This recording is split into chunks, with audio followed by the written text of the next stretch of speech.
শুভ সকাল সবাইকে। আমার আরেকটা নতুন ব্লগে আপনাদের অনেক অনেক স্বাগত জানাই। এখন বাজে 7:30, মেয়ে তো স্কুল চলে গেল। এরপরে সব বাসি কাজ করে নেব।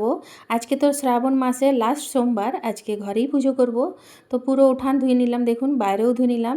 এরপরে চান টান করে পুজো করে চলে এসেছি রান্নাঘরে। এদিকে ভাত বসিয়ে দিয়েছি, আর এদিকে আমার সব তরকারি রান্না হয়ে গেছে, কেননা আজ হাজব্যান্ড ভাত খেয়ে কোর্ট যাবে 11টার সময়। তো দেখুন এদিকে টমেটো পোস্ত, ওল চোখা, আলু পোস্ত, সাথে বানিয়েছি এদিকে ডাল, সাথে ফুলকপি আলুর তরকারি আর ভাত হলেই আমার রান্না কমপ্লিট।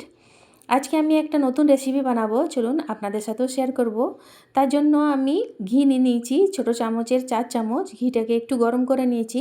আজ বানাবো আমি রাজস্থানের একটা ফেমাস মিষ্টি ঘেভার। তার জন্য ঘিটা দিয়ে বরফ দিয়ে এটাকে ভালো করে ঘষে নিতে হবে। তারপরে দেখবেন এটা মাখনের মতন হয়ে যাবে। তখন এটাকে দেখুন এমনি হয়ে যাবে। তখন এটার মধ্যে দিয়ে দেবো আমি ছোটো বাটির 1 বাটি ময়দা। আমি কম বানাচ্ছি, এটাই আমার 4টা মতন ঘেভার বনবে। ময়দাটাকে একটু চেলে নিলাম, তারপর এটাকে ভালো করে মিক্স করে নেব। তারপরে দিয়ে দেবো এর মধ্যে আমি ছোটো চামচের 1 চামচ বেসনটা দিয়েও ভালো করে মিক্স করে নেব। তারপর এর মধ্যে দিব আমি ঠান্ডা দুধ। এটার মধ্যে একদম ঠান্ডা ঠান্ডা দুধ, ঠান্ডা ঠান্ডা জল দিতে হবে। দুধটা দিয়ে ভালো করে মিক্স করে নেব। তারপরে দিয়ে দেবো ঠান্ডা ঠান্ডা জল দিয়ে এটার একটা ঘোল বানিয়ে নিতে হবে। পুরো ঘোলটা না বেশি পাতলা থাকবে না বেশি মোটা। তো দেখুন তারপরে এটাকে আমি ছাঁকনি দিয়ে ছেঁকে নেব। তারপরে এই ঘোলটাকে ঠান্ডা জলের মধ্যে ডুবিয়ে রাখতে হবে। বরফটাও আমি এর মধ্যে দিয়ে দিয়েছি, ঠান্ডা জল দিয়ে এটার মধ্যে ডুবিয়ে রেখে দেবো।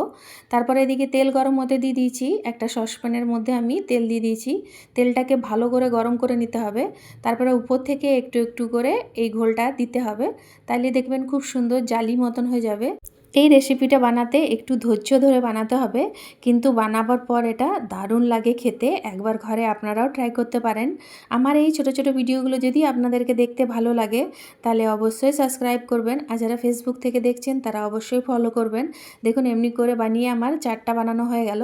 একবার আমার মতন করে আপনারাও বানাবেন, খেতে কিন্তু দারুণ লাগে। একবার ট্রাই করে দেখতে পারেন বাড়িতে। দেখুন সব বানানো আমার হয়ে গেল। এরপরে আমি এখানে চিনির রস বানিয়ে নিয়েছি আর দুধটাকে ঘন করে রাবড়ি বানিয়ে নিয়েছি, এটার মধ্যে দিয়ে দিব। তারপরে উপর থেকে দিয়ে দিব কেশর, আর দিয়ে দিব কাজু কিশমিশ, আর বাড়িতে আমার একটু টুটি ফুটি ছিল সেটাও দিয়ে দিব। আপনারা নিজের অনুসারে পেস্তা, আলমন্ড দিয়েও সাজাতে পারেন। দেখুন একটা ঘেভার আমার তৈরি হয়ে গেছে। এমনি করে আপনারা অবশ্যই একবার বানাবেন। ভিডিওটা তাহলে এই পর্যন্তই রাখছি। সবাই ভালো থাকবেন, সুস্থ থাকবেন, সাবধানে থাকবেন। দেখা হবে পরের আর একটা নতুন ভিডিওতে। আমার ভিডিও দেখার জন্য আপনাদের সবাইকে অনেক অনেক ধন্যবাদ।